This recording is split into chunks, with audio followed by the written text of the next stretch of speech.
Welcome, chosen ones. Yes, you heard that right. If you found your way to this video, it's not by accident. It's because you've been set apart, handpicked by the Creator for a purpose far greater than what this world may ever affirm. You've been pulled in not by a trend or an algorithm, but by a calling that echoes beyond the noise. This moment, this message, it's for those who've sensed something deeper stirring within. You are not here to merely survive. You're here to awaken, to rise, and to rediscover who you are in the light of divine purpose. Stay with me, because what you're about to hear may change the way you walk into the rest of this year and the rest of your life. Now, let me take you deeper into this journey, the journey inward. We live in a world obsessed with noise, with validation, with performing and pleasing. But what if the most sacred work you'll ever do is not out there, but within? In 2025, I want to challenge you to do something radical. Focus on yourself, not with selfish intent, but with sacred intention, because you cannot pour from an empty cup. And I know many of you watching have been pouring for years into your families, your work, your community, while your own soul quietly starves. Have you forgotten what peace feels like? Have you silenced the voice within you for the sake of applause that fades? This message is an invitation back to your source, to refill, to realign, and to rebuild from within. To ask yourself, not just who am I to others, but who am I when the titles fall away? And most importantly, who does God say I am? We're about to explore this together, but it begins with a decision to stop running from yourself and to finally come home. Before we go further, I want to connect with you. If this already speaks to something inside you, then stay. Watch this through to the very end, because each part of this message has been crafted for your breakthrough. Take a moment, now hit that like button, not just as support, but as a declaration. I'm ready. If you're new here, I invite you to subscribe, because this space is built for souls like yours on fire, searching, rising. And in the comments type 711. If you know deep down this is your season of awakening, that number is no coincidence. It's perfection, completion, and covenant. Now let's begin your journey right here, right now. In every age, the soul grows weary, not because the battle is fierce, but because it has given too much without being replenished. People today have mastered the art of giving their time, their care, their counsel, their strength. Yet many have forgotten the sacred duty of reserving a portion of that energy for themselves. You show up to every need, answer every call, carry every burden, until one day you wake up and realize you've been living more for others than for your own soul. This is not virtue. It is silent exhaustion wearing a holy disguise. You were not created to be everything to everyone. Even the most generous spirit must know when to retreat and be restored. When you ignore this truth, you lose the voice of God that speaks in stillness. The world will applaud your sacrifice, but heaven calls you to balance. There's a reason the word boundary exists in both the language of land and the language of the soul. A life without borders is one vulnerable to every wandering influence. Spiritually, it's like leaving the temple of your heart, wide open to strangers who don't respect its sacredness. Boundaries are not walls to keep people out. They are gates that determine what deserves entrance. When you establish a spiritual boundary, you are not rejecting people. You are respecting the divine assignment on your life. Saying no is not always defiance. Sometimes it is obedience. I've learned that the peace I preserve in silence is often more powerful than the approval I would gain through noise. There is wisdom in limitation. You were never asked to burn out your flame in the name of love. You were asked to keep your light shining so it can continue to guide. As your awareness grows, you begin to discern the invisible exchanges that happen every time you say yes to something unaligned. Energy is not neutral. Every conversation, every presence, every engagement either strengthens your spirit or drains it. When you say yes out of guilt, you invite dissonance. When you say yes without joy, you place your peace on the altar of someone else's comfort. That is not humility, that is self-neglect, and it is subtle, dangerous, and spiritual. How many times have you been in a room surrounded by voices, and yet felt your soul growing smaller with every word? How many moments have you sacrificed your inner clarity just to maintain outer harmony? Faith was never meant to flourish in environments where you are constantly diminished. Where you invest your attention, your spirit follows. I've come to believe that divine order begins with sacred protection. You protect what you value. And if your soul is truly the dwelling place of the Holy Spirit, then you cannot allow it to be exposed to every storm. When your spiritual boundaries are clear, peace becomes your default, not anxiety. You don't react to every opinion. You don't chase every opportunity. You move with purpose, not pressure, because you are guided from within, not pulled from without. There is a kind of holiness in knowing how to withdraw, not in retreat from responsibility, but in return to clarity. Just as Jesus would often go to the mountain alone, so too must we withdraw to our quiet place, where the voice of the Father is louder than the world's demands. There is power in rhythm, and rest is not laziness, it is worship. Sabbath is not a suggestion, it is a design, and boundaries are the structure that make rest possible. When you refuse to say no, you rob yourself of the stillness needed to hear God. The soul speaks in silence, the spirit moves in still waters. When your calendar is filled but your spirit is dry, something is out of order. In 2025, you are called not only to impact the world, but to sustain the vessel doing the work. A boundary is not a closed door. It is a sacred pause to listen, reflect, and refill. When you prioritize rest, you're not stepping back from purpose. You're stepping into it with more clarity. And if someone questions your choice to guard your peace, remember this: those who truly love you will celebrate your growth, not resent your space. But even if they don't, you are not responsible for managing other people's emotions. You are responsible for stewarding the gift of your life. You do not need to explain your rest. You do not need to justify your stillness. You simply need to be faithful to the one who called you. As I have walked this path, I've found that the more I value my spirit, the less approval I need from others. Peace is not a product of comfort. It is the fruit of alignment, and alignment requires intention. So, as you enter this new year, I urge you honor your limits, not as weakness but as wisdom. Embrace the divine rhythm of exertion and rest. Let your boundaries be an offering of obedience. Let your no be holy. Let your silence be sacred. When you protect your energy, you honor the image of God in you. And when that happens, the world begins to witness not just a more focused version of you, but a more faithful one. You are not called to burn out, you are called to burn bright. And that light needs oil, so guard it, feed it, and let it shine in fullness. Change often feels like an act of rebellion to those who have benefited from your compliance. The moment you begin to prioritize your growth, voices will rise, not always in celebration, but often in confusion or even resistance. It's not uncommon. When you begin to live from a place of clarity and intention, people who once relied on your lack of boundaries may not know where they stand anymore. What they called consistency was actually your exhaustion.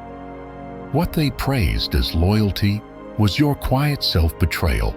And now, as you step into alignment with your true self, those closest to you may struggle to accept the version of you that no longer shrinks to make others comfortable. Spiritual growth disrupts patterns. It shakes loose the expectations others placed on you when you were still trying to be accepted instead of whole. And here's the truth: most won't tell you when you stop playing the role others wrote for you. They may not applaud your courage, They may criticize what they no longer control. They'll say, "You've changed," and they'll be right. But changing was always the goal. You weren't called to stay static. You weren't formed in the image of a stagnant world. You were designed to reflect a living, moving, renewing spirit. And transformation, while holy, can look like rebellion through the eyes of those who fear their own evolution. As you become more attuned to your inner life, your choices will no longer make sense to everyone. You'll say no to what drains you. You'll walk away from what dishonors your purpose. And in doing so, you'll inevitably trigger those who benefited from your silence. But I've come to see criticism not as a curse, but as a confirmation. When the crowd becomes uncomfortable, it often means you're walking in truth. Not all discomfort is a warning.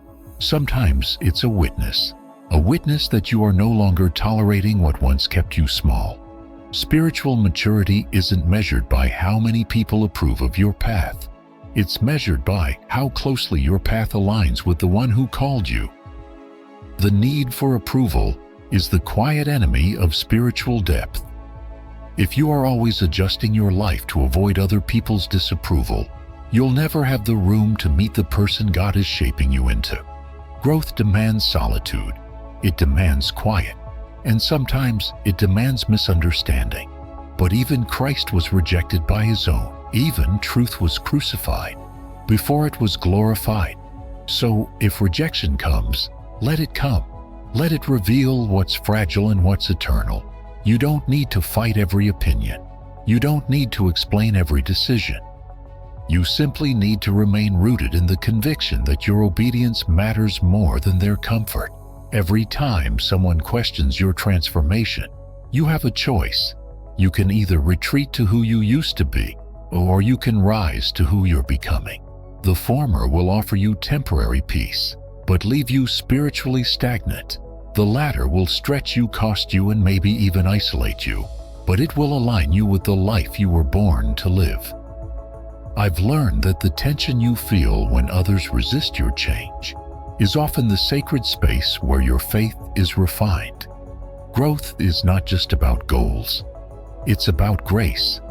Grace to walk forward even when your steps are misunderstood. Grace to keep evolving even when the voices say stop. And when the pressure mounts, remember this. Those who truly love you may not always understand your growth, but they will never punish you for it. Love that is conditional on your sameness is not love. It's convenience. The right relationships will rise with you. They will celebrate your healing, not question it. They will adjust as you grow, not resent your evolution. And those who fall away are not enemies. They are evidence. Evidence that you are moving from old cycles into new clarity. So take heart in the discomfort. It is not a sign you're wrong. It is the tension of transformation. The friction between who you were and who you are becoming. And that tension, though painful, is holy. Let it form you. Let it strengthen your resolve. Let it deepen your dependence not on the opinions of others, but on the presence of the one who walks with you. In the end, it's not the approval of man that determines your direction. It's the whisper of truth in your spirit that says, keep going. You're not who you used to be. And that is the evidence that grace is working. Pain that is ignored becomes the architect of who you pretend to be. It burrows deep, reshaping your decisions, influencing your relationships, coloring your self-worth, all while hidden beneath layers of busyness, performance, and smiles that don't reach the soul. But healing begins the moment you stop running, the moment you sit with what hurts and ask it why it's still there. True spiritual reflection is not afraid of the wound. It listens to it. Avoiding pain doesn't free you. It enslaves you to cycles that repeat themselves in different disguises. To heal is to reclaim authority over what once silenced your spirit. Not every scar needs to be covered. Some are invitations to transformation. When you acknowledge your wounds, you don't empower your weakness. You awaken your strength. You say to your past, I see you, but you don't define me. Healing is not a single act. It's a process of returning to your whole self. That process might involve weeping in solitude, confronting memories you've buried, or forgiving people who will never say sorry. But it also means forgiving yourself for carrying what was never yours to hold. Grace is the soil in which healing takes root, and you were never expected to bloom in soil you're unwilling to dig through. The deeper you heal, the more room you create for growth. And growth is not simply about accomplishments or accolades, it's about expansion from within. It's choosing to learn rather than remain in ignorance. It's choosing to unlearn the lies you inherited. Investing in your development spiritually, mentally, and emotionally is not a luxury. It's a sacred responsibility. You cannot fulfill divine purpose while neglecting the vessel through which that purpose is fulfilled. I speak from experience. My greatest awakenings did not happen in places of applause, but in seasons of instruction when I became a student again, when I opened my soul to truth, even if it unraveled everything I once believed. This growth calls for intention. It calls for you to read, not just to know more, but to understand better. It invites you to seek wisdom, not as information, but as transformation. Your mind is the gateway to your decisions, and your heart is the seat of your desires. Both must be tended with care. You are responsible for the environment of your own becoming. So take the course, ask the hard questions, build disciplines that nourish your spirit. There's no shame in starting over. There is only loss in choosing stagnation over movement. Healing and growth are not separate, they are intertwined. You cannot move into your future while dragging the weight of unhealed pain behind you. But likewise, you cannot sustain healing without nurturing your growth. Think of your life like a garden. The soil of your past must be broken up so the seeds of your future can take root. You must pull the weeds of resentment, fear, and insecurity to make space for peace, courage, and wisdom. And this is where spiritual depth matters. The presence of God is not only the comforter during the pain, but the teacher in the restoration. Every moment of healing is also a moment of invitation, an opportunity to return to the source who created you for more than survival. No external achievement will ever replace the need for internal peace. That is why many who seem successful still live in disarray. They've built upward without ever digging inward. But you are being called to do both. To rise in purpose, you must first rest in truth. You must confront what's been broken, not with condemnation, but with compassion. You must give yourself the space to grow without rushing to fix everything overnight. Because growth doesn't come from perfection. It comes from persistence. And healing isn't a finish line. It's a daily decision to choose wholeness over hiding. If you're searching for evidence that your healing is working, look to your peace. Peace is the proof that the wound no longer owns you. It doesn't mean you forget the pain. It means you've chosen to stop living from it. And if you want to know whether your growth is real, look to your capacity to love, to forgive, to risk again, to try again. That is the fruit of spiritual work. It is not loud. It does not need to be broadcast. It simply radiates from within, altering the way you move through life, without needing to prove that you've changed. So step boldly into this season with the full understanding that your healing is holy and your growth is sacred. God is not waiting for the flawless version of you to show up. He meets you in the middle of the work. He walks with you through the excavation, through the reconstruction, and through the bloom. You don't need to know every answer. You just need to say yes to the process. Every moment you choose reflection over repression, restoration over resentment, learning over stagnation, you are saying yes to becoming. And that, my friend, is the beginning of real faith. Energy, though unseen, determines the shape and pace of your life. It is not infinite, and when misdirected, It leaves your soul exhausted long before your body gives out. Most people think time is their most valuable resource, but I have found that energy is the true currency of a meaningful life. You can reclaim time, but once your energy is depleted, once your joy, clarity, and peace have been drained by the wrong people or the wrong pursuits, you pay a price that time alone cannot repay. The wiser your faith becomes, the more discerning you must be about where your energy flows, because what you feed with your attention will grow, and what you ignore will decay. Consider how easily your energy can be stolen. A single conversation with someone who gossips, complains, or manipulates can shift your spirit out of alignment for hours. One text message from someone who consistently takes but never pours back can unravel your focus. These aren't small moments, they are spiritual leaks. Protecting your energy requires more than good intentions. It demands spiritual maturity. You have to recognize which environments stir your spirit and which ones suffocate it. The people you allow near your peace are either planting seeds of strength or scattering weeds of confusion. And when you start to see clearly, you stop apologizing for being intentional. Boundaries are not barriers. They are bridges that protect your purpose. When you say no to what drains you, you are not closing your heart. You are keeping it healthy. You were not created to be accessible to everything at all times. Even God in His perfection rested.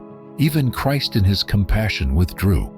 You do not dishonor others by choosing to preserve yourself. You honor the divine within you by knowing your limits. The world will never stop demanding more of you. But heaven never asked you to be everything to everyone. It asked you to be faithful. And faithfulness often looks like quiet wisdom, the kind that says yes with joy and no without guilt. The more you grow in understanding, the more selective you must become. Not out of arrogance, but out of alignment. You are not judging others. You are recognizing patterns. You are listening to the atmosphere of your own spirit. Spiritual reflection requires a space of clarity, and clarity cannot survive in chaos. You cannot hear the voice of God clearly when you are constantly surrounded by voices that pull you away from your identity. Your environment matters, so choose people who sharpen your insight, conversations that stretch your thinking, and settings that nurture your stillness. The health of your spirit depends on it. This is where spiritual discipline meets daily decision. You must begin to identify what adds value to your life and what subtracts from it. Every habit, every phone call, every social interaction either builds you or burdens you.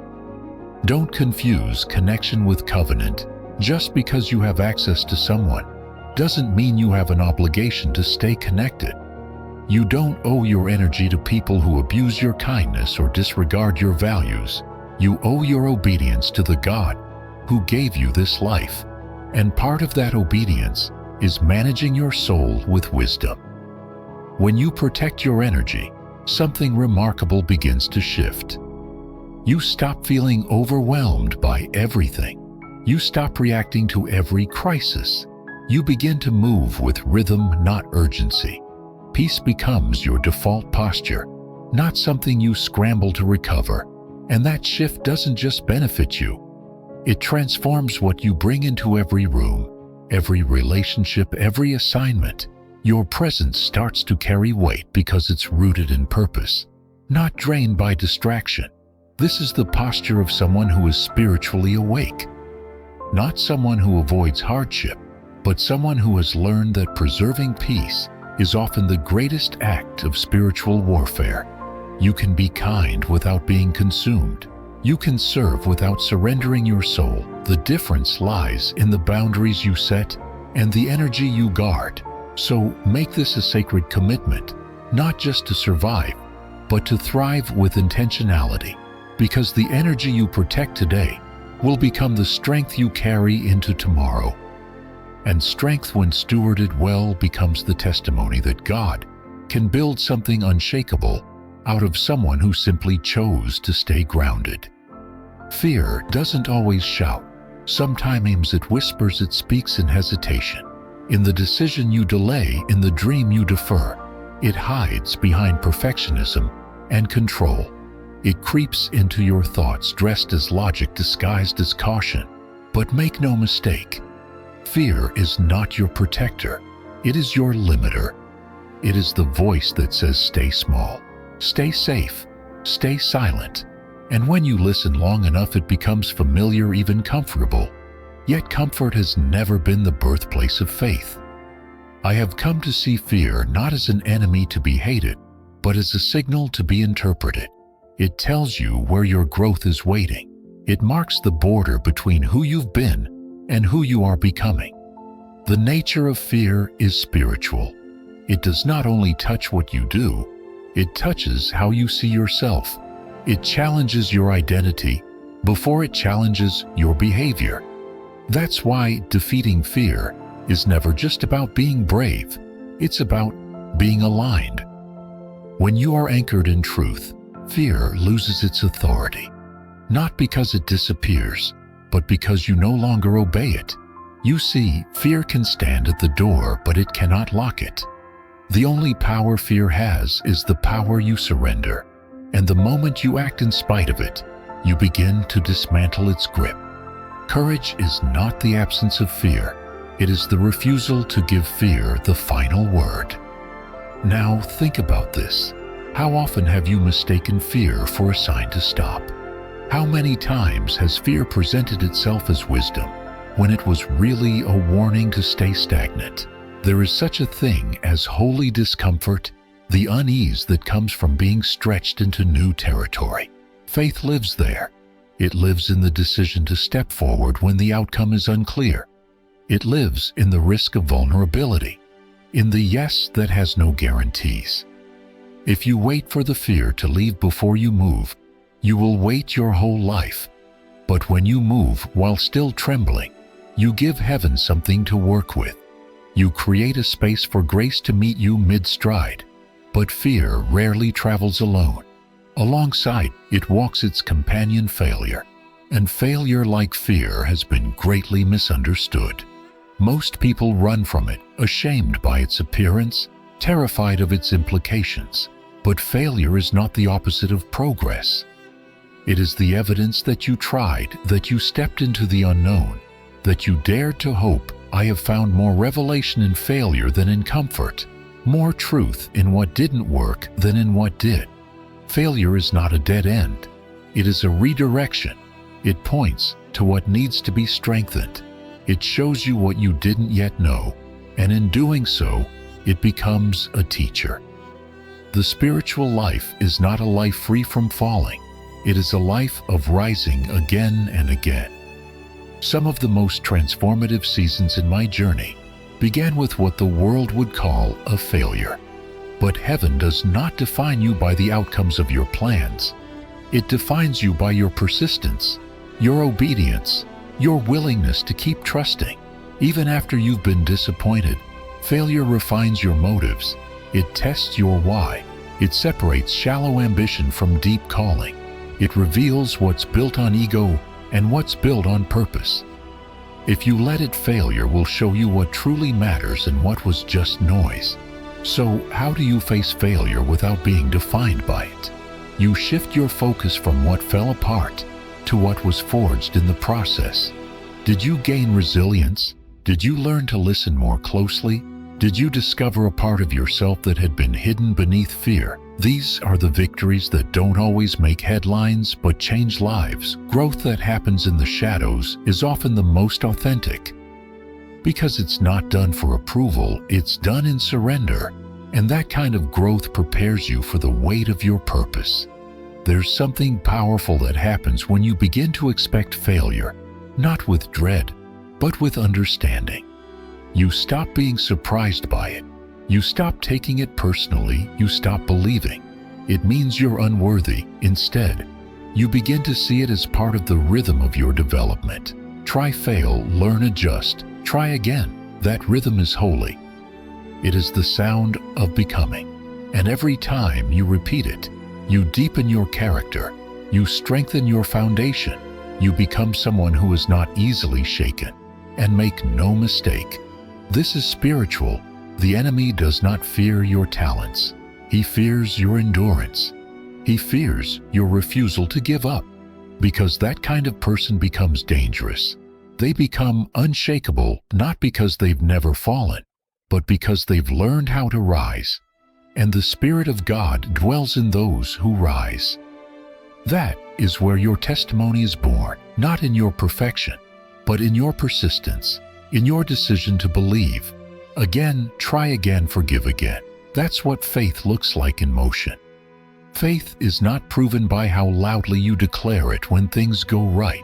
It's proven by how quietly you hold on to it when everything goes wrong, when the job falls through, when the relationship ends, when the plan collapses. Do you still believe you were called? Do you still believe He's working all things for good? That's the kind of faith that reshapes your life from the inside out. And that faith is only forged in the fire of failure. So today, don't fear the misstep. Don't avoid the possibility of getting it wrong. Avoid the life where you never try. Avoid the life where you let fear have the loudest voice. You were not created to live under the weight of what might go wrong.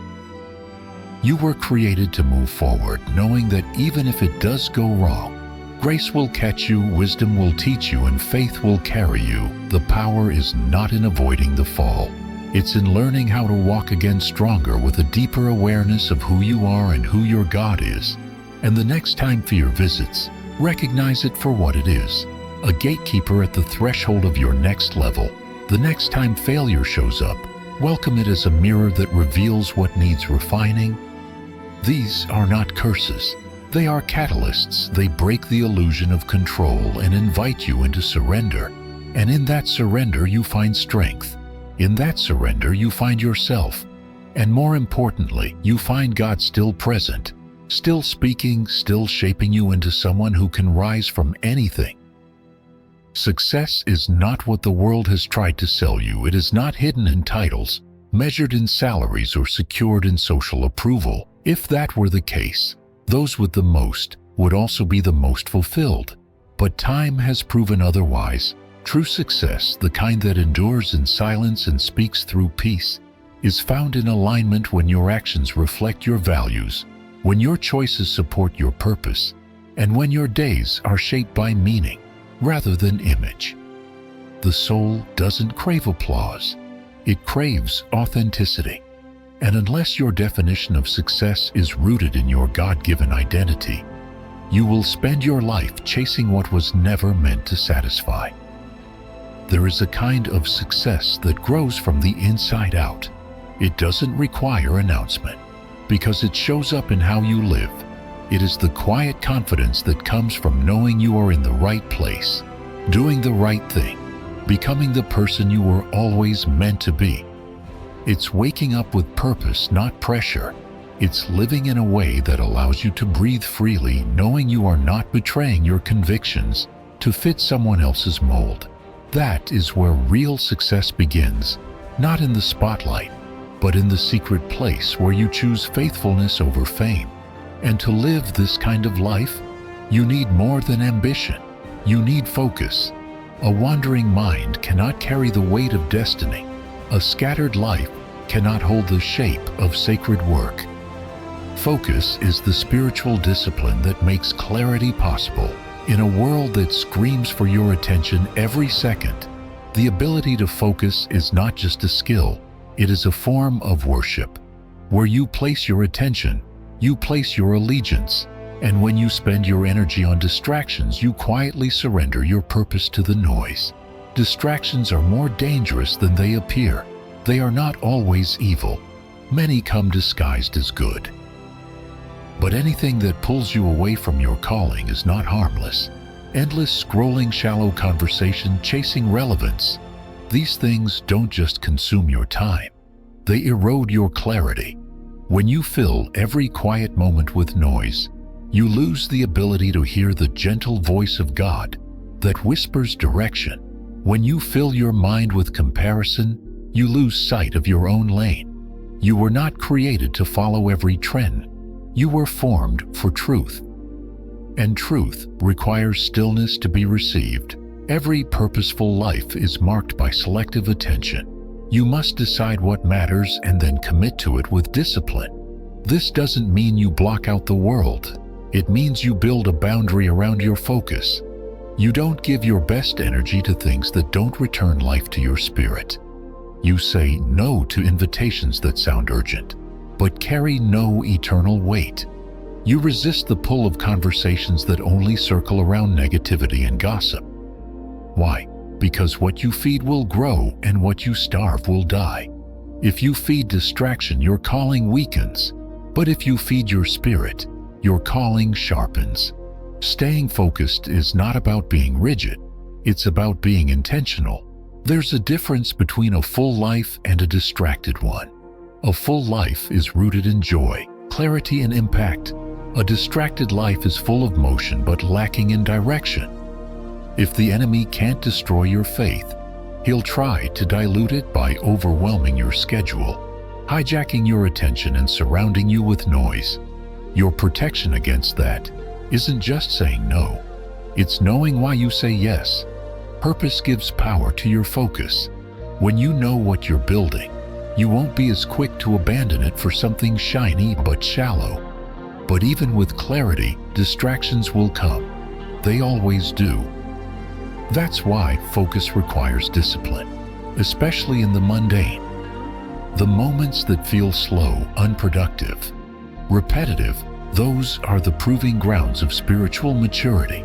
Anyone can stay focused when inspiration is high, but those who build something meaningful learn to show up even when motivation is low. They keep sowing, trusting that harvest doesn't always show up on their timeline. Focused people are not driven by feelings. They are anchored by vision, and that vision becomes the lens through which every yes and every no is filtered. As you redefine success and reclaim your focus, remember that your pace is not determined by other people's progress. Comparison is one of the subtlest distractions of all. It convinces you that you're behind, when in truth, you're exactly where you're supposed to be. The only timeline that matters is the one written over your life by the hand of God. Stay in your process, trust your preparation, and refuse to trade your peace for a perception of success that doesn't even resonate with your soul. There is no formula for perfect focus, just as there's no formula for instant success. But there is one constant truth. You become what you behold. So behold truth, behold purpose, behold the life that is trying to emerge through your obedience. The more you fix your eyes on what is real, the less appealing the distractions become. The more you value what cannot be taken away, integrity, faith, joy, the less you'll be pulled by what only offers momentary affirmation. Success is not about being seen. It's about being settled, and focus is the vehicle that leads you there. When you look back one day, you won't remember the noise that called for your attention. You'll remember the moments you stayed true to the path. You'll remember the days you showed up undistracted, committed, present. That is the reward of focus, not just achieving a goal, but becoming the kind of person who lives from vision, not reaction. So, as you walk into the rest of this year, make a sacred decision. Define success by what brings your soul peace. Define focus by what keeps your spirit steady. You don't have to do more to be successful. You have to become more aligned. That's where the real work is. That's where your calling lives. And when you live from that place, you'll realize that the world doesn't need more noise. It needs more people whose lives are clear, anchored, and lit from within. Gratitude is not a feeling you wait to feel, it is a discipline you choose to live. It anchors your heart when circumstances are uncertain and reminds your soul that joy is not found in what is missing, but in what is already present. I have seen people with little experience, great peace, and others with much live and quiet torment. The difference is not in what they possess, but in what they perceive. When you practice gratitude, you train your eyes to notice the daily miracles that often go unseen. breath in your lungs, clarity in your mind, strength to try again. These are not small things. They are sacred reminders that you are still being carried. Life often moves faster than our ability to appreciate it. We measure progress by what we've yet to achieve, instead of what we've already overcome. But the soul was not designed to thrive in perpetual dissatisfaction. Gratitude brings you back to center. It calms the urgency and reveals the blessing in the present moment. It does not deny hardship. It simply reminds you that hardship is not the whole story. In the language of the Spirit, gratitude is a declaration of trust. It says, I may not have everything I want, but I have what I need, and that is enough for now. As you learn to live from this posture, you also begin to see the beauty in your own journey. Not because it has been easy or perfect, but because it has been uniquely yours. No one else has carried your exact burdens, wept your exact tears, or risen from your exact depths. And that makes your path holy. Too often, we rush to edit our past, erase our pain, or envy someone else's progress. But real spiritual maturity honors the process. It knows that wisdom is forged in struggle, and that clarity is often born from confusion. The journey is not meant to be compared. It is meant to be respected. This respect extends not only to your own path, but to the paths of others. Just as your soul has moved through seasons of silence, wilderness, and breakthrough, so will the people around you. And not everyone will walk beside you forever. Some were only meant to meet you for a chapter. Others were meant to challenge you, stretch you, or even wound you in ways that wake you. But every soul that crosses your path has a role, even if that role is temporary. Releasing people is not a failure of love. It is a recognition of timing. Holding on too long can hinder your growth. Letting go with grace honors both their path and yours. There is a sacred wisdom in knowing when to stay and when to release. It is not about judgment. It is about alignment. When someone's presence begins to cost you your peace, your purpose, or your clarity, you must ask whether that relationship still belongs where you're going. And if it doesn't love them, bless them and let them go. This is not cruelty. It is spiritual maturity. Not everyone who starts with you is meant to finish with you. The sooner you accept this, the more peace you will experience. Gratitude and detachment are often partners in spiritual growth. When you practice gratitude, you stop clinging to outcomes. You stop needing everything to go your way in order to feel grounded. You find beauty even in the unfinished, the unresolved, the broken things. And when you stop needing control, you gain freedom. That freedom creates space to evolve, to dream again, to surround yourself with people who reflect the season you're walking into. Not just the season you've come from. Respecting your journey also means not rushing it. The world moves fast, but transformation does not. Real change is often hidden. It happens in the quiet, in the unseen moments, when you choose to forgive, to try again, to keep believing when there's no proof yet. You may not always see your progress, but that doesn't mean it's not happening. Spiritual growth is subtle. One day, you simply wake up and realize that what used to shake you no longer has power. That is victory. Support those who walk with you in this season. Celebrate their progress as much as your own. Choose community that inspires, not competes. Surround yourself with people who can hold space for your process and who trust you enough to release you when your paths diverge. This is how we love, with maturity, without clinging, without controlling, with gratitude and honor for the sacred unfolding in each life. And when you feel alone, remember this: solitude is not the absence of love. It is often the birthplace of clarity. Many of your most profound revelations will come when no one is around to validate them. That is where God meets you, not through applause, but through whisper. And in those quiet moments, gratitude becomes your language. You begin to say, thank you, not only for what was easy, but for what stretched you. You begin to see every closed door as protection, every detour as direction and every delay as preparation. As you walk forward, take this truth with you: a grateful heart is not blind to reality. It just chooses a different lens. It does not pretend pain doesn't exist. It simply refuses to let pain be the only narrative. And a respectful heart does not cling to relationships for comfort.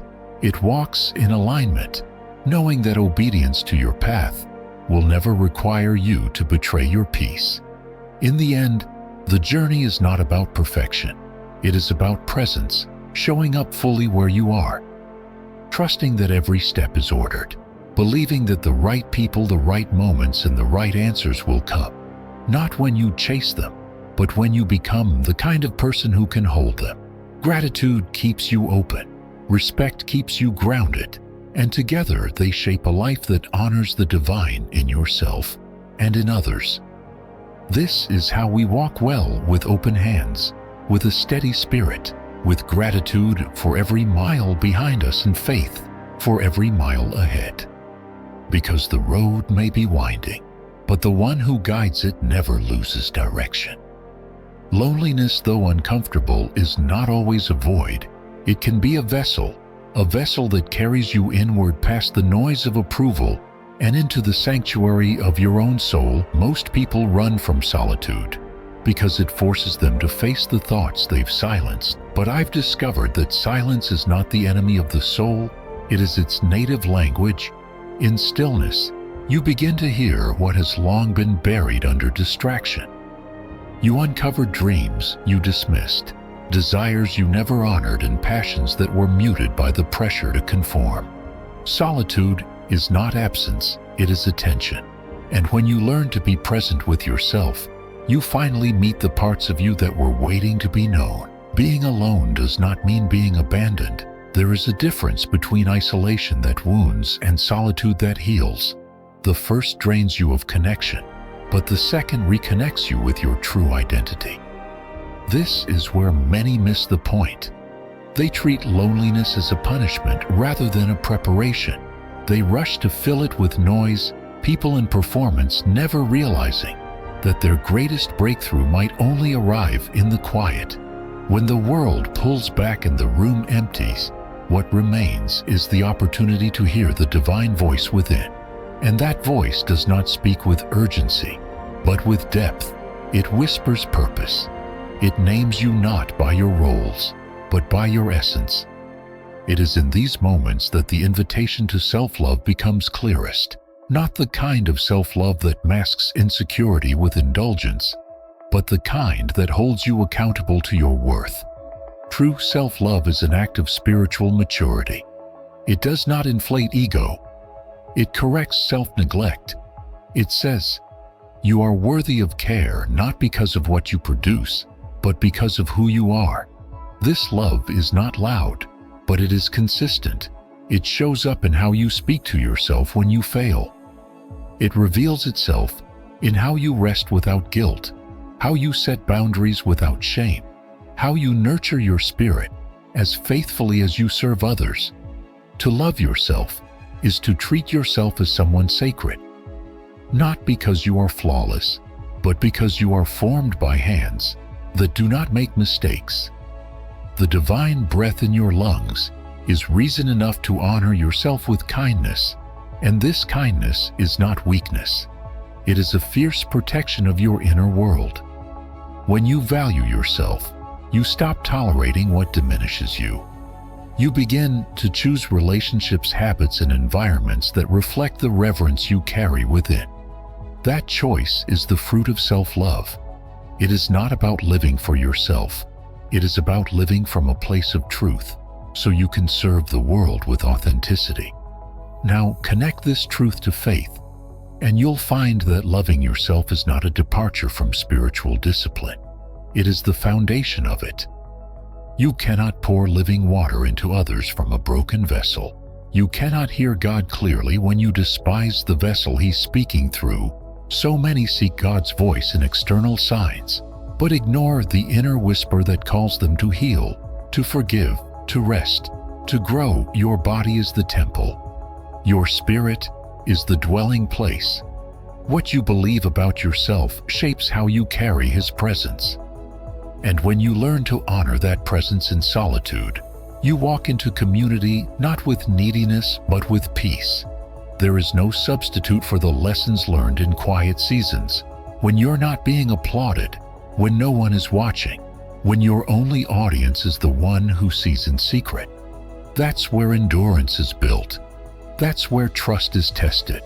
That's where you develop the strength to walk alone when necessary, because you've discovered that alone with God is not really alone at all. And the strength born in solitude will carry you through storms that community cannot always shield you from. What is developed in the secret place will sustain you in the public place. So do not despise these seasons. They are the training ground for the future you. When you love yourself well, you begin to reclaim the parts of you that were lost in pleasing others. You stop bending to fit into roles that never matched your calling. You stop apologizing for your sensitivity, your strength, your voice, your vision.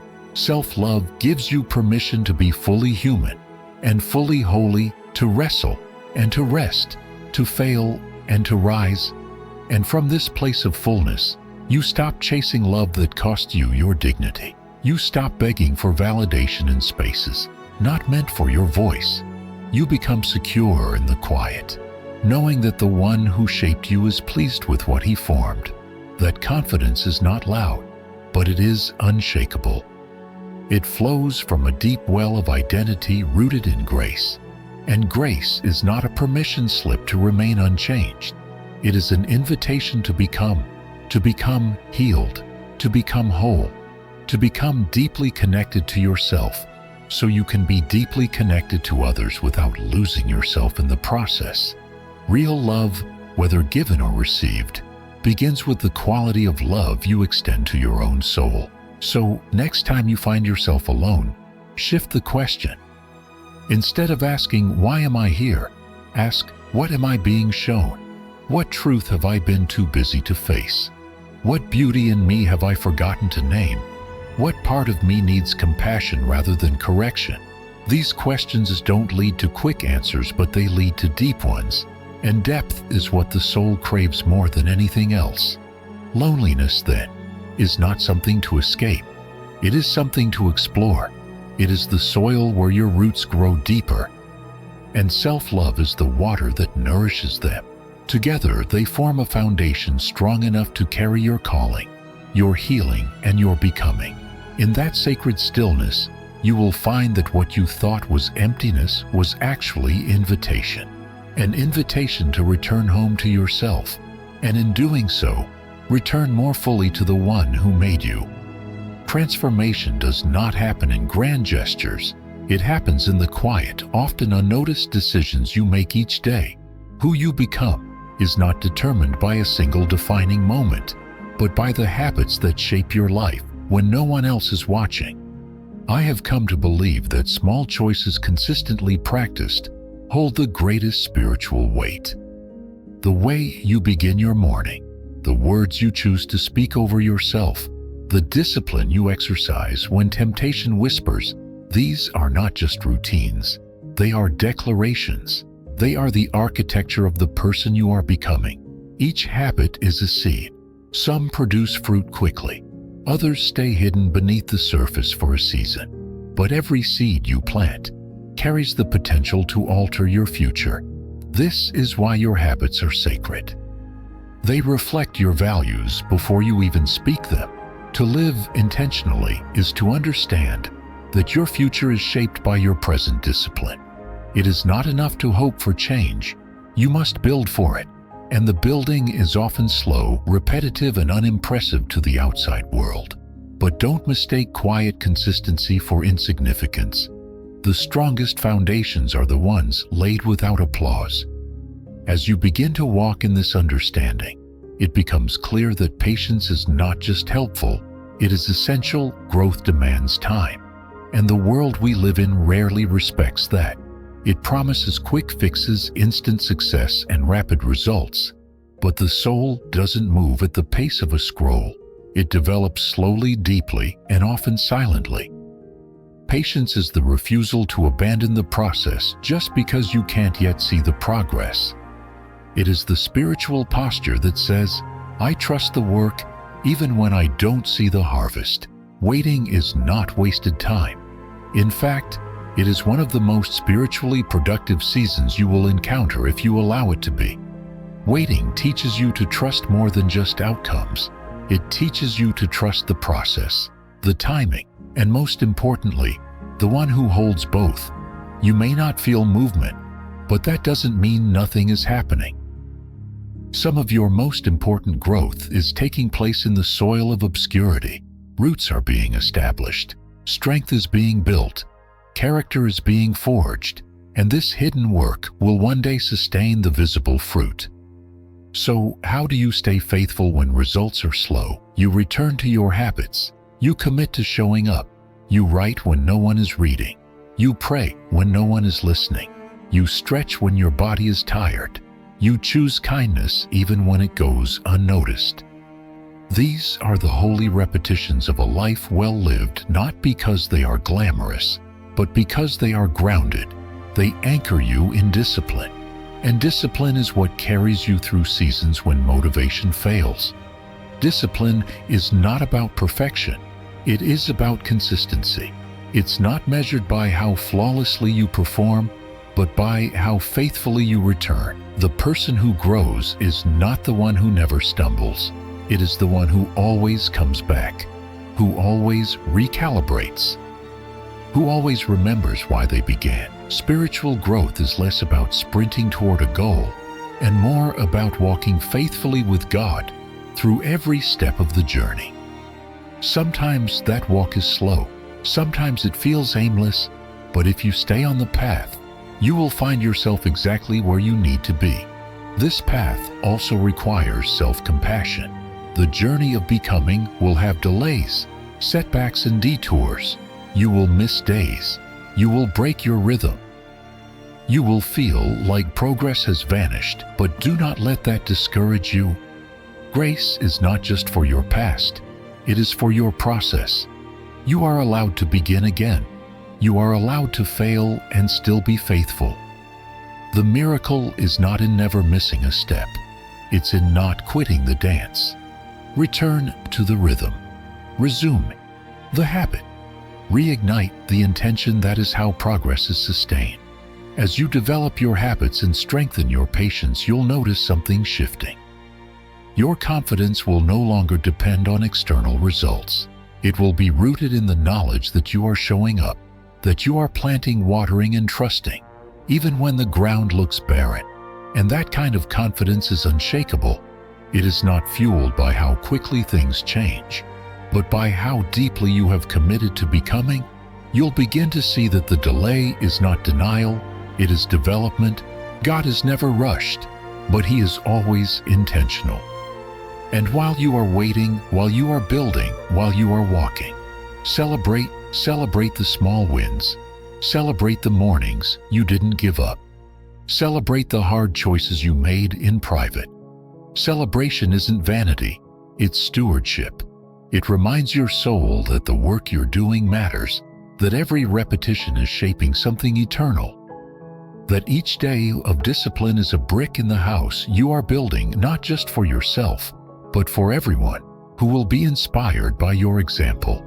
This life of faith, discipline, and patience is not easy, but it is worth it. Because one day what was invisible will be undeniable. One day, the seeds you planted in silence will rise into something that speaks louder than any words you could have said.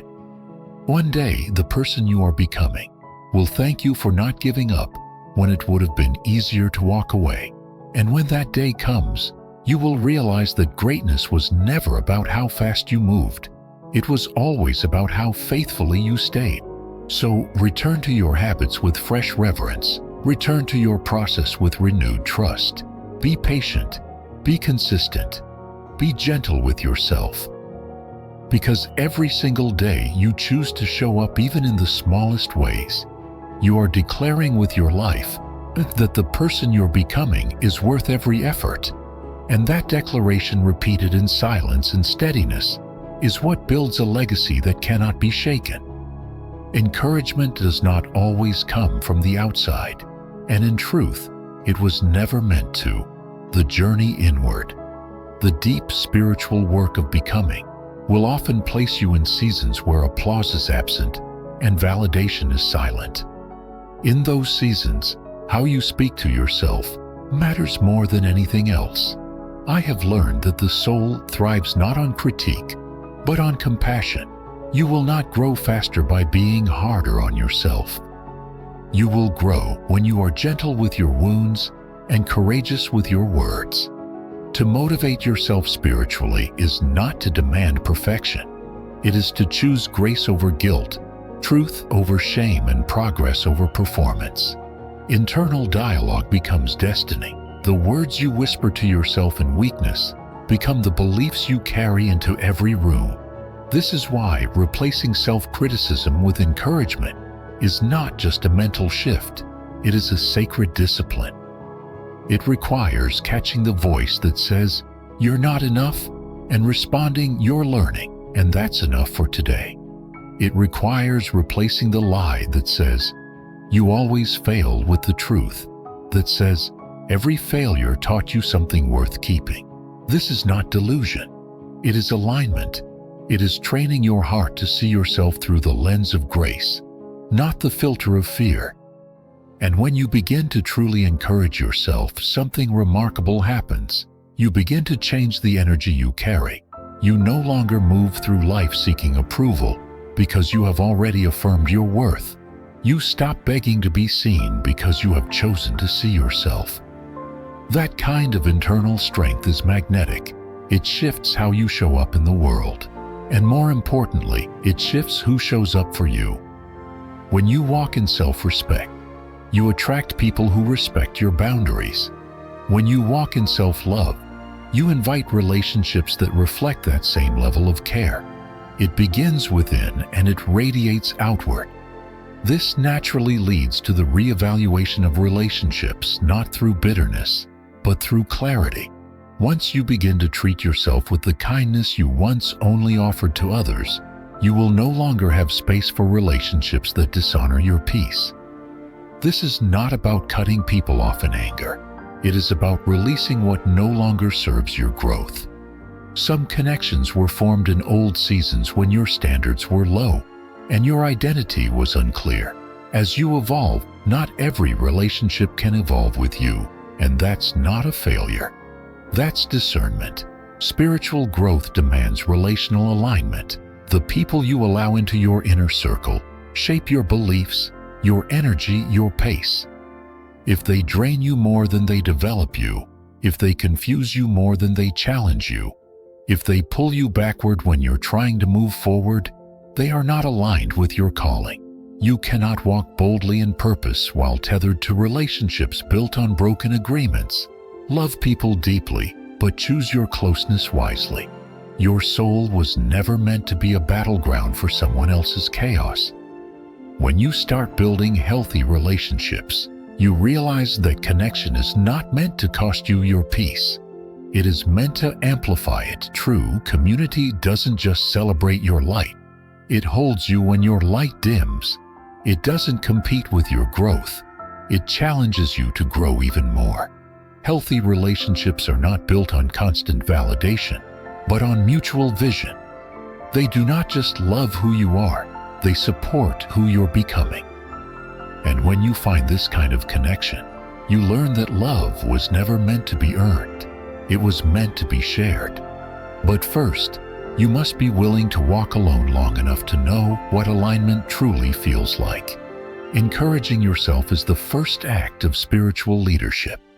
It trains you to become the kind of person who attracts depth instead of drama, peace instead of pressure. And in this space, you learn to recognize relationships that are God-sent from those that are merely convenient. You learn to say yes with joy and no without guilt. You learn that healthy love doesn't just feel good. It frees you to become more of yourself, not less. The work begins within. Speak life over yourself. Choose gentleness over judgment. Make encouragement a daily ritual, And from that place of fullness, choose your connections with discernment. Because the people you walk with will either water your roots or drain your well. Walk wisely, love deeply, and build a life where your inner peace sets the tone for every relationship you welcome into your sacred space. Energy is not infinite, though the world around you may push the illusion that you can give endlessly without pause. The truth remains. Your energy is sacred and must be guarded with intention. I have come to see spiritual strength, not only in what we fight for, but also in what we refuse to allow near our spirit. Protecting your energy is an act of stewardship. You do not leave your heart exposed to every passing influence. You do not give your inner peace away to every voice, opinion, or demand. This is not selfishness. It is clarity. It is choosing to live a life where peace is prioritized above performance. You protect your energy first by being aware of where it leaks. Certain environments, conversations, and even your own unchecked thoughts can quietly drain what took days to restore. Pay attention to how you feel after leaving a space. Do you feel seen or diminished, inspired or depleted? That's not random. It's spiritual data, and that data tells you where boundaries need to be placed. You are not called to endure everything simply because you can. You are called to discern what deserves your presence. This discernment is a form of wisdom, and when exercised with grace, it becomes the filter that keeps your soul light and your focus sharp. As you begin to fortify your internal space, you'll realize that not all negativity comes from outside sources. Some of the greatest energy thieves reside in your own thought patterns. A single negative thought left unchallenged can spiral into a narrative that consumes your clarity and steals your hope. This is where a positive mindset becomes more than a motivational tool. It becomes a spiritual defense. It guards your vision. It strengthens your resilience. It does not pretend problems do not exist. It simply refuses to give them the authority to define your reality. Positive thinking is not a denial of truth. It is the alignment of your mind with a higher truth. It chooses faith over fear, gratitude over complaint, and possibility over despair.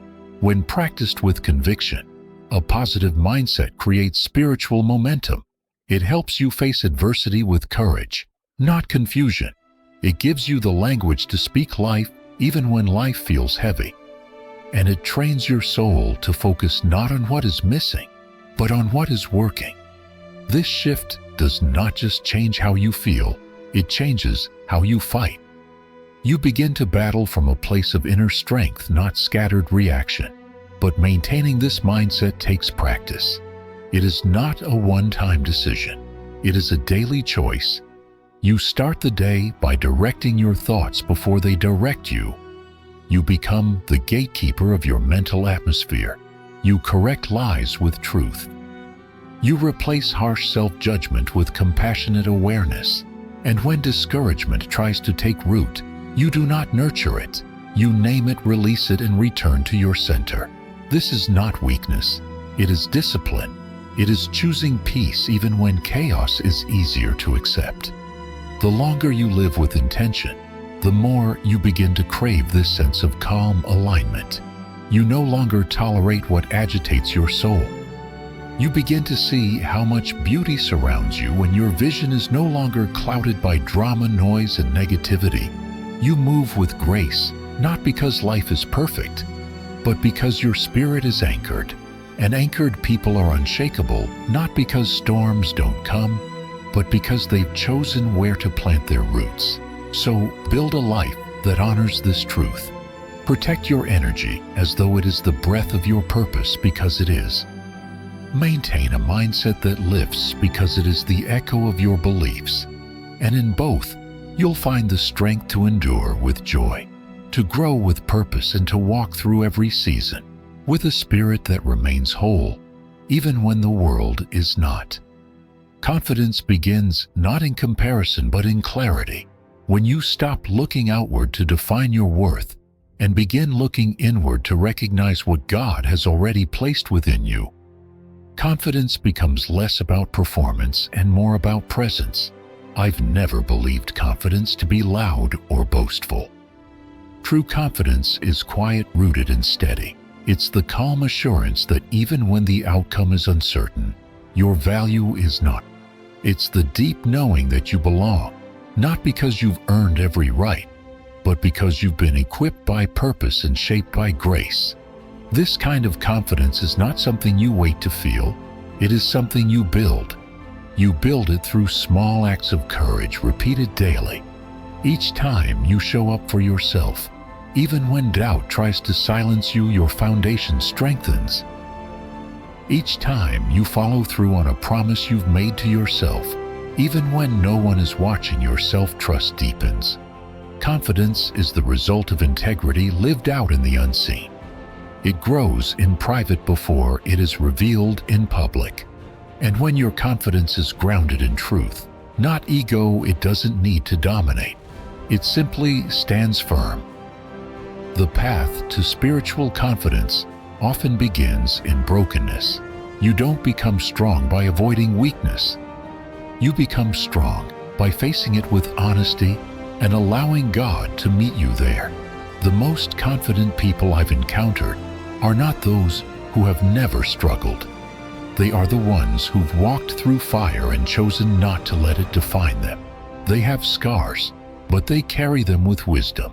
They don't shrink in the face of challenge because they've already survived battles the world never saw. That is the kind of confidence worth cultivating. As you grow in confidence, it becomes vital to acknowledge the progress you're making, not with arrogance but with awareness. If you never pause to recognize how far you've come, you will always feel behind, and living in a constant state of insufficiency drains the spirit of gratitude. That's why celebration matters. It's not about seeking applause. It's about practicing reflection. It's about saying that step mattered, that decision took strength. That progress, no matter how small, is worth honoring. Celebration affirms effort and renews endurance. Too many people wait until they've reached the mountaintop to celebrate, ignoring the courage it took just to begin the climb. But in spiritual growth, the journey itself is sacred. Each step forward, no matter how shaky, is a declaration of faith. Each small win is evidence that you didn't give up. And when you learn to celebrate these moments, you begin to live with joy, not just drive. You begin to fuel your motivation with gratitude, not pressure. And gratitude, more than anything else, sustains long-term transformation. Celebration is also how you counter the voice of self-criticism. Instead of measuring your worth by what's left to do, you learn to find worth in what you've already overcome. You silence the voice that says you're not enough by remembering the days you showed up despite fear. You interrupt the pattern of discouragement by writing down every small victory that once seemed impossible. And over time, this habit doesn't just shift your mindset, it reshapes your identity. You begin to see yourself not through the lens of failure, but through the lens of faithfulness. There is divine wisdom in remembering. The ancient practice of building altars was not just ritual, it was a way of saying, God met me here. In your own way, you can build spiritual altars by marking the moments that shaped you. Keep a journal, speak your gratitude aloud. Share your testimony however you choose to do it. Let celebration become a rhythm in your life. Let it be the fuel that keeps you anchored when progress feels slow. Let it remind you that your efforts are seen, even when the results are not yet visible. Confidence and celebration are not just good habits, they are holy disciplines. They align your heart with truth and invite your spirit to rise. When you live with this kind of clarity, you no longer chase affirmation. You walk in assurance. You no longer wait to feel worthy. You recognize that worth was never up for debate. And in that space, you don't just build success, you build legacy. A life of deep roots, steady strength, and joy that endures through every season. Trust is not born in the moments when everything is clear. Trust is born when nothing is certain, when answers are delayed, and when the path ahead feels unmarked by light. I have walked through such seasons, moments, when I had only one thing left to offer: belief. Belief that the journey was not in vain. Belief that what was unfolding in silence still mattered. Belief that the strength within me, though shaken, had not abandoned me. That is where trust in oneself begins. Not in the absence of doubt, but in the decision to keep walking through it. To trust yourself is to honor the wisdom that has been formed in you through fire. Every challenge you've faced, every loss you've endured, every moment of courage when fear begged you to quit. These are not fragments to forget. They are the evidence that you are being shaped by something greater than circumstance. Trusting yourself means holding space for that inner witness, that quiet voice of resilience, even when it's hard to hear over the noise of insecurity. It means giving yourself the benefit of the doubt when your confidence wavers, and believing that God's hand still moves, even when your own strength feels small. This trust is not blind. It is rooted in memory. You've made it through too much to question whether you're capable.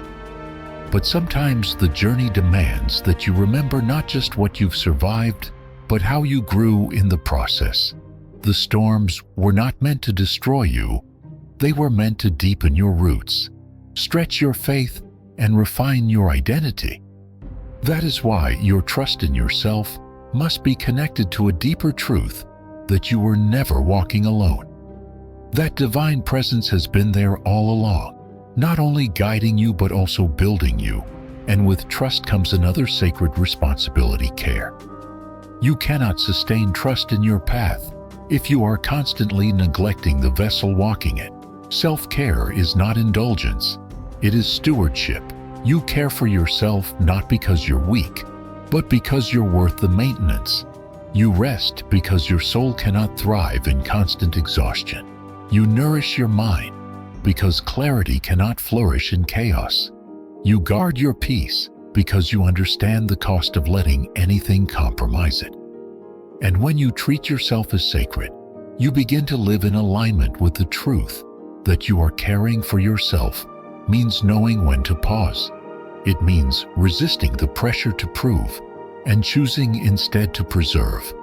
There will always be another task, another demand, another voice asking for more of you. But if you do not learn how to step back, how to breathe, how to refill your well, you will end up giving from depletion rather than abundance. That is not love, that is slow erosion. True self-care means refusing to participate in your own burnout. It means seeing rest not as laziness, but as preparation for the next step in your journey. Your ability to trust yourself and care for yourself are deeply linked. When you believe you are valuable, you treat yourself as valuable. You no longer need the world to validate your efforts. You no longer wait for others to give you permission to pause. You begin to move through life with a quiet confidence that says, I know who I am, and I will honor that with how I live. This is not pride, it is peace. And from that peace flows a different kind of strength. One that does not depend on applause or results, but on the steady rhythm of a soul that knows its source. And in moments when trust feels distant, return to care. When your faith in yourself falters, return to the practices that ground you. Prayer, rest, reflection, solitude. These are not luxuries, they are lifelines. They reconnect you to the truth. When doubt tries to convince you otherwise, they remind you that healing is not found in hustling, but in being held. That clarity does not always come in motion, but in stillness.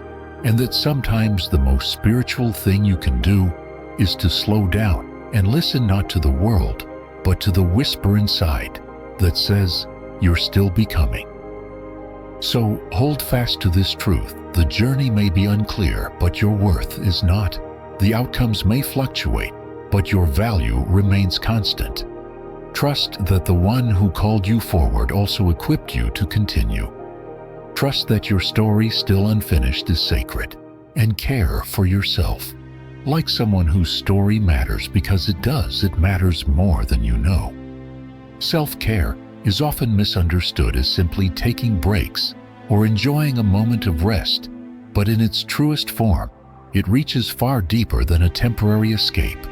I've come to realize that real self-care is an intentional spiritual discipline, one that requires boundaries, wisdom, and an unwavering respect for the life you've been given. It's not just a weekend retreat or a soothing cup of tea, though those moments have their place.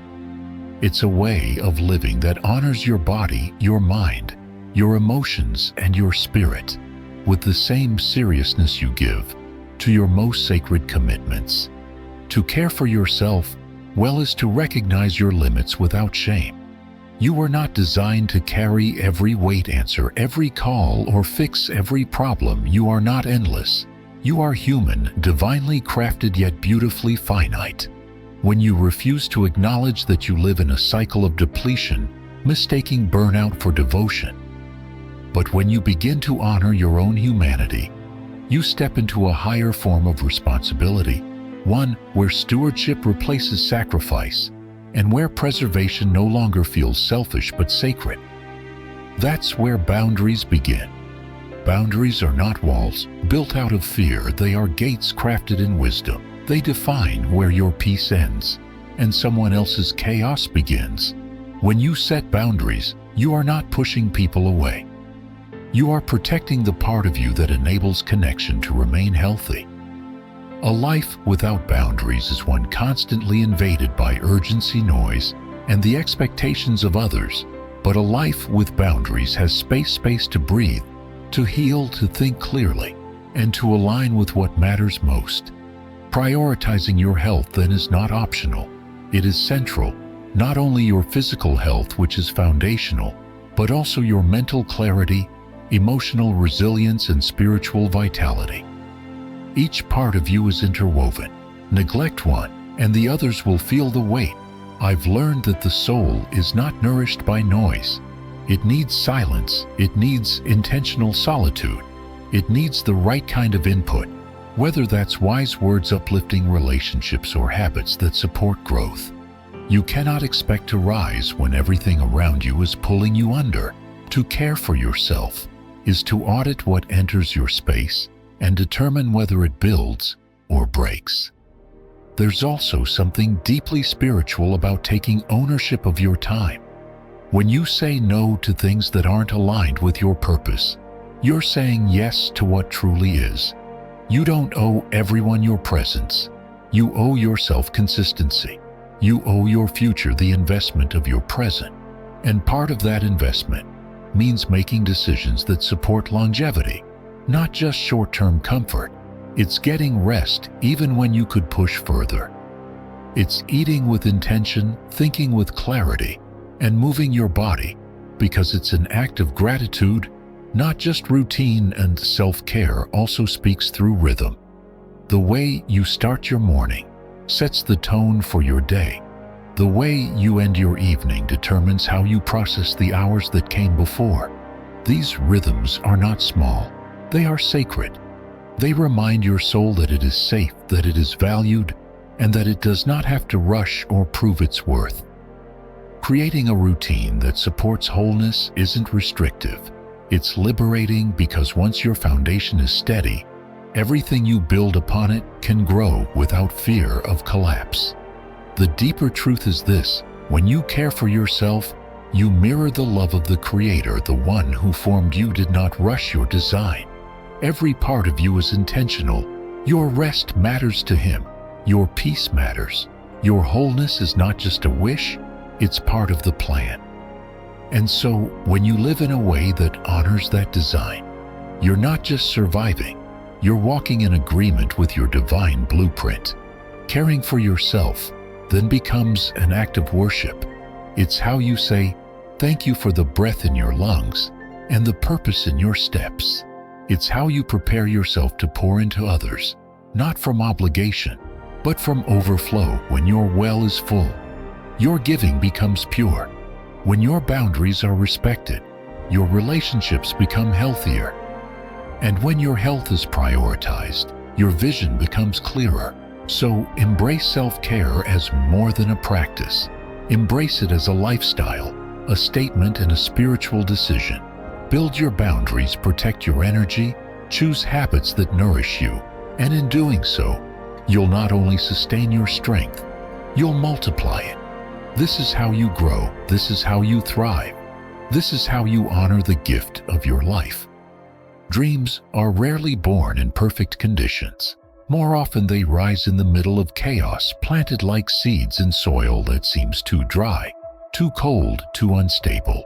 Yet, I've seen again and again that dreams do not wait for ideal timing. They respond to bold beginnings.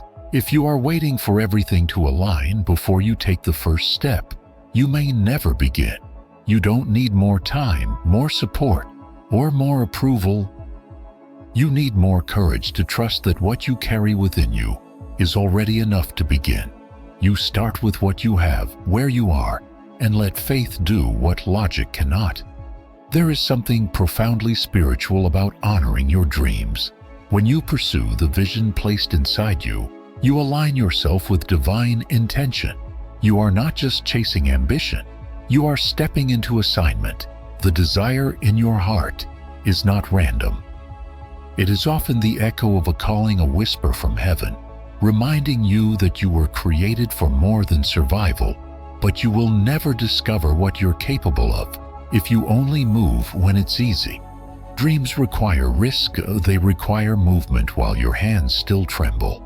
They require commitment when no one else believes in your direction.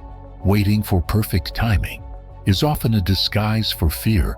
We stall because we don't feel ready, but readiness is not a feeling, it's a decision. It's saying yes to the unknown with the confidence that you'll grow as you go. You were not designed to be flawless from the start. You were meant to learn through motion. So write the first sentence, build the first draft, speak the first word. You may not see the full staircase, but you are not called to climb all at once, only to take the next step in obedience and trust that the path will become clear as you move. As your dream takes form, something extraordinary begins to happen. Your life starts speaking louder than your words ever could. You don't have to convince others that your path is meaningful. When you live in alignment with your calling, your authenticity becomes the most powerful message you carry. People begin to notice, not because you're trying to be impressive, but because you're fully alive. The fire in your spirit cannot be hidden. When you live truthfully, boldly, and joyfully, you give others silent permission to do the same. Inspiration, then, is not something you manufacture. It flows naturally when you're walking in truth. You don't have to strive to inspire others. You only have to become who you were always meant to be. That process in itself is contagious. There is something magnetic about someone who refuses to settle for less, who speaks life into their own story, and who walks by faith, even when it's lonely. You don't need to preach, you just need to live in a way that reflects what you believe. Live as proof that dreams still matter, and that purpose is real. This kind of living is not glamorous every day. There will be setbacks, silence, and seasons when it feels like no one understands the path you've chosen. But remember, you were never meant to follow the crowd. You were meant to follow the calling. The world may not always applaud your direction, but heaven will affirm it with peace. That peace becomes your compass, your confirmation, and your quiet confidence. And when the results take longer than expected, you won't give up, because you didn't begin for recognition. You began in response to something holy. So keep showing up. Keep building even when no one is watching.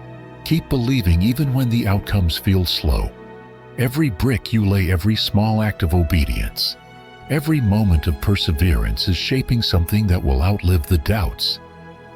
One day, you'll look back and realize the dream became reality, not because you had all the answers, but because you chose to move anyway. You didn't wait. You walked. You didn't shrink. You rose. And in rising, you reminded others that they could rise too. This is the true beauty of living your dream with spiritual intention. It becomes more than personal achievement. It becomes a light for others to follow when you honor your calling. You quietly awaken the callings of others. And that ripple, that legacy, is what transforms not just your life, but the world around you. So don't bury the dream, don't silence the passion. Begin now with what you have from where you are, and watch how heaven breathes on your willingness. Dreams in motion become testimonies, and your story, walked out with faith and courage, may be the inspiration someone else has been praying to see. You have come farther than you realize. The very fact that you're still here, still standing, still seeking truth and direction, is proof that there is greatness within you. You are not weak for needing rest. You are not behind because the road has been long. You are strong because you kept walking. You are brave because you kept believing. I say this to you, not as a distant observer, but as someone who has walked the narrow path and seen its power.